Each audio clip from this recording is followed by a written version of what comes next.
Gold, trusted gold buyers. మీరు తాకట్టు పెట్టిన బంగారాన్ని విడిపించి ఈ రోజు ఉన్న మార్కెట్ ధరకు కొనబడను. సాధారణంగా పార్టీ నుంచి బయటకు వచ్చిన వాళ్ళందరూ కూడా కొంతమంది మీలాంటి వాళ్ళు ద్రోహులని ప్రకటించేవారు.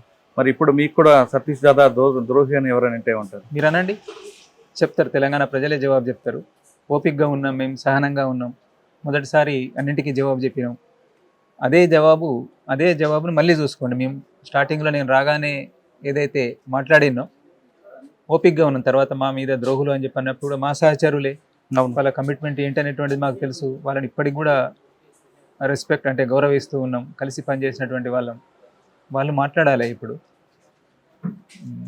ప్రజలు గుర్తిస్తున్నారు మేమేంటి అని చెప్పనేటువంటిది తెలిసినటువంటి వాళ్ళు. ఎందుకు అంటే ఒక దృష్టి సమాజంలో ఉన్నటువంటి పెరిగినటువంటి స్వార్థం చూస్తున్నాం కదా. అవును, డబ్బులకు ఓట్లను కొంటున్నారు ఇట్లాంటి స్థితి ఉన్నది. ఆ మైండ్ సెట్ తోటి, ఆ దృష్టితోటి చూసినప్పుడు కావచ్చేమో అని చెప్పని ఎటువంటిది అనిపించవచ్చు. కానీ మిమ్మల్ని విమర్శించే వాళ్ళు కూడా ఇప్పుడు బయటకు వచ్చారు కదా. లేదు, ఇప్పుడు అట్లాంటి వాటిని నేను కామెంట్ చేయాలని చెప్పని అనుకోవడం లేదు. నేను అట్లేమి, వాళ్ళు సాధారణంగా మేము అక్కడ ఉన్నప్పుడు కూడా బయటికి వెళ్ళినటువంటి వాళ్ళను అట్లే అన్నాము. మేము వచ్చిన తర్వాత వాళ్ళు అక్కడ ఉన్నప్పుడు అనాల్సింది కాదు. అప్పటికి మాతో కలిసి నిర్ణయం తీసుకుంటే చాలా ఉపయోగం ఉండేది. ఇంకా 80 మందిని 90 మందిని మేము కాపాడుకోగలిగేటువంటి వాళ్ళం ఆ రోజు కూడా. అయితే ఇంత పెద్ద ఉద్యమము, ఇట్లాంటి కీలకమైనటువంటి నిర్ణయం తీసుకోవడంలో ఇది ఎందుకంటే సాయుధ పోరాటాన్ని వదిలిపెట్టడము, ఆయుధాలు వదిలిపెట్టడము అని చెప్పనేటువంటి నిర్ణయం తీసుకోవడం అంత సాధారణమైన విషయం కాదని మాకు తెలుసు. కాబట్టి మేము వాళ్ళని కూడా అర్థం చేసుకోగలం, వెనుక ముందు ఎందుకు జరుగుతుందని కూడా అర్థం చేసుకోగలం. కానీ వాళ్ళు వచ్చేది కొంతమంది వచ్చారు, కానీ తర్వాత అందరికీ రమ్మని పిలుపు ఇవ్వకపోబట్టి ఇటీవల బీజాపూర్లో జరిగిన ఎన్కౌంటర్లు 2 ప్రాణాలు కోల్పోయారు. ముగ్గురు ఒక ఘటనలో 2, ఒక ఘటనలో 1. దానికి ఎవరు బాధ్యత వహిస్తారు? అట్లా నేను ఎవరిని బాధ్యుల్ని చేయను. మేమైతే కంటిన్యూగా ఎన్ని విమర్శలు వచ్చినప్పటికీ కూడా, ముఖ్యంగా మాకు దేశవ్యాప్తంగా ఎక్కడి నుండి లేదు, తెలంగాణ హైదరాబాద్ నుండే, మా ప్రాంతం నుంచి ఏ ఒక్కరు కూడా మమ్మల్ని విమర్శించేటువంటి వాళ్ళు లేరు. ఇక్కడ ఎవరో ఒకరు విమర్శిస్తే కూడా తన 2 రోజులలోనే తనను పొరపాటు జరిగిందని చెప్పినటువంటిది ఒప్పించి నాతో మాట్లాడిపించారు. ఎక్కడో ఒక దగ్గర ఏదో సంస్మరణ సభ సందర్భంగా నాకు వ్యతిరేకంగా మాట్లాడితే, ఈ ప్రజలే మాట్లాడి ఎవరికి వ్యతిరేకంగా నువ్వు మాట్లాడుతున్నావు అని చెప్పినటువంటిది మాట్లాడిపించారు. అట్లా. కానీ మీరు దాదాపు 30 సంవత్సరాల పార్టీలో ఉండి మీ యవ్వనం అంతా పార్టీకి ఇచ్చి ఇంతకాలం ఫస్ట్ బయటపడి వస్తే రావద్దు, అక్కడే ఉండి పోరాటం చెప్పడానికి వీలెవరండి? నేను అట్లాంటి వాటి మీద ఇప్పుడు కామెంట్ చేయను. నేను ఎందుకంటే ఏం చెప్పాల్సిన అవసరం లేకుండానే అందరికీ సమాధానం వచ్చింది కాబట్టి నేను మళ్ళీ చెప్పి ఏదో మేము ఇప్పటికీ కూడా అనుకుంటున్నటువంటిది, మార్పులకు అనుగుణంగా మనం మారాల్సినటువంటి అవసరం ఉంది.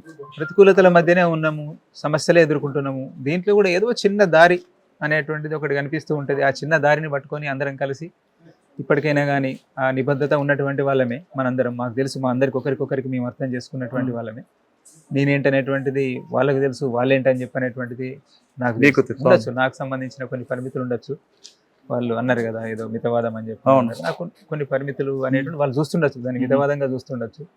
నేను వాళ్ళలో ఇంకొకటి చూస్తుండొచ్చు. నిన్న ఆ పదాలు నేను మాట్లాడాను. కానీ ఏదున్నప్పటికీ కూడా మా కమిట్మెంట్ అంటే ఉద్యమము, ప్రజలు సమాజ మార్పు కోసము, విప్లవం కోసం ముందుకు పోవాలని చెప్పనేటువంటిది నిబద్ధతతో కలిసి పనిచేసినటువంటి వాళ్ళు. ఈ ప్రతికూలత పరిస్థితుల్లో కూడా మేము కలిసి పని చేయగలిగితే ఉపయోగం అని చెప్పనేటువంటిది నేను వాళ్ళని ఆహ్వానిస్తున్నాను. పార్టీ నుంచి బయటకు వచ్చేటప్పుడు ఆయుధాలు విడిచిపెట్టడం కొంతమంది, మరి కొంతమంది తీసుకొచ్చి రావడం, పార్టీకి ఇచ్చిన వాచ్ని కూడా ఇచ్చి కొంతమంది వస్తుంటారు. మరి మీరేం చేశారు? మేము రాజకీయంగానే మా జనరల్ సెక్రటరీ ఉన్నప్పుడే ఒక నిర్ణయం తీసుకున్నాము. అంటే ఒక నిర్ణయం దిశగా ప్రయత్నం చేసాము. నిర్ణయం తీసుకోలేదు. ఆ నిర్ణయం దిశగా ప్రయత్నాన్ని స్టార్ట్ చేసినాము.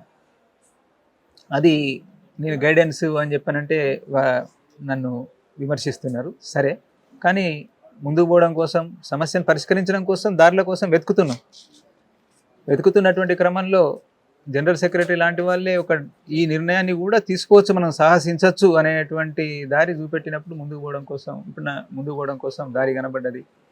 ఎవరైతే నన్ను విమర్శిస్తున్నా, నన్ను మా జనరల్ సెక్రటరీ చనిపోయినటువంటి 10వ రోజే నేను వాళ్ళని కలిసి ఇదే విషయాన్ని చెప్పినా, వాళ్ళు ఇదే విషయం మీద చర్చించారు. ఎట్లా చేద్దాము ఏంటని చెప్పనేటువంటిది కోపాలు, తాపాలు, శాంతంగా అన్ని రకాలుగా మేము అన్నీ ఓపెన్గా మాట్లాడుకున్నాం. అక్కడ మంచి వాతావరణంలోనే మాట్లాడుకున్నాం. మేము అప్పుడు నిర్ణయానికి రాలేకపోయినాము. మేము ఒక నిర్ణయం తీసుకున్నాం కాబట్టి ఆయుధాలు తీసుకొని వచ్చినాం. విమర్శించేటువంటి వాళ్ళని విమర్శించనివ్వండి, అనివార్యం. అన్ని ఇప్పుడు కనిపిస్తున్నది తప్పని మేము ఒక చాలా ముందు తీసుకోవాల్సింది చాలా లేట్గా తీసుకొని ఏంటి ఇప్పుడు జరుగుతున్న మార్పు ఏంటి, రేపు ఏం జరుగుతుంది అనేటువంటిది మాకు తెలుసు కాబట్టి మేము అట్లాంటి నిర్ణయం తీసుకున్నాం. ఎవరు ఆయుధం తీసుకోకుండా వచ్చి బయటకు వచ్చేటువంటి పరిస్థితి లేదని చెప్పి అందరూ అర్థం చేసుకుంటారు. ఇప్పుడు చక్కెరపల్లి వాసుదేవరావు గారు అలియాస్ ఆషన్నకి నాకు తెలిసి పోలీసుల దగ్గర ఫోటో కూడా లేకుండా దాదాపు 30 సంవత్సరాలు ఎలా మేనేజ్ చేశారని. ఉంది నా ఫోటో, ఏదో మామూలు పాత ఫోటో ఉంది. లేదు ఉంది. ఒక క్యాప్ పెట్టుకుని ఫోటో ఉంటుంది, ఎప్పుడూ ఉంటుంది. లేదు, మంచి ఫోటోలు ఉన్నాయి. లేదు, 2000 సంవత్సరంలో ఎలా ఈ అజ్ఞాతం ఎలాగ మీరు ఉన్నారని ప్రజలు నా మీద నాకున్నటువంటి విశ్వాసము, విప్లవ రాజకీయాలు, అనేక అనుభవాలు, అనేక మంది త్యాగాలు, ఇవన్నీ కలగలిసి ఇచ్చినటువంటి బలం.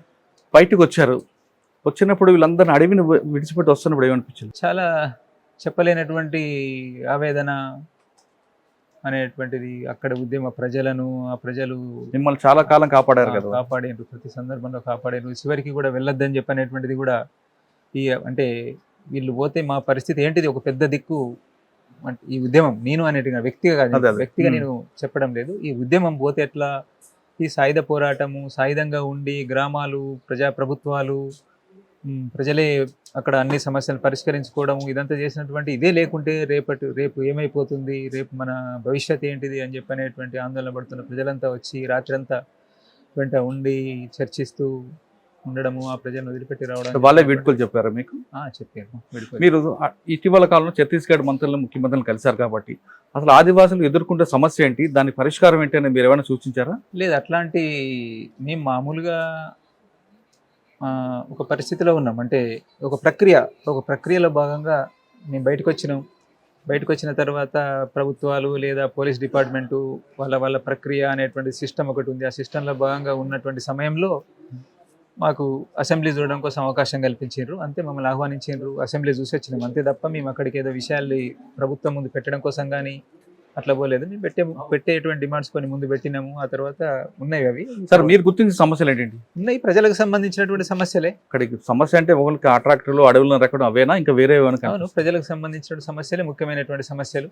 ఆ తర్వాత ఉద్యమం నడుస్తున్నటువంటి క్రమంలో నిర్బంధంగా ఉన్నటువంటి జైళ్ళల్లో ఉన్నటువంటి వాళ్ళు నిర్బంధాన్ని ఎదుర్కొంటున్నటువంటి వాళ్ళు. అంతేకాకుండా నేనైతే మొదటి నుండి ప్రతి సందర్భంలో ముఖ్యంగా హిందీ మీడియాకు చెప్తూ వస్తున్నటువంటిది, ఈ కాన్ఫ్లిక్ట్ అనేటువంటి ఒకటి, ఈ ఉద్యమం జరుగుతున్నటువంటి క్రమంలో ఇరుపక్షాలు, మేము ఎప్పుడు కూడా పోలీసు వాళ్ళను వర్గశత్రువు అని చెప్పి అనేటువంటి అనలేదు. ఈ క్రమంలో మాకు జరుగుతున్నటువంటి ఈ ఘర్షణలో ఆ కుటుంబాలు కూడా నష్టపోయినటువంటి ఉన్నాయి, ఈ కుటుంబాలు నష్టపోయినటువంటి ఉన్నాయి.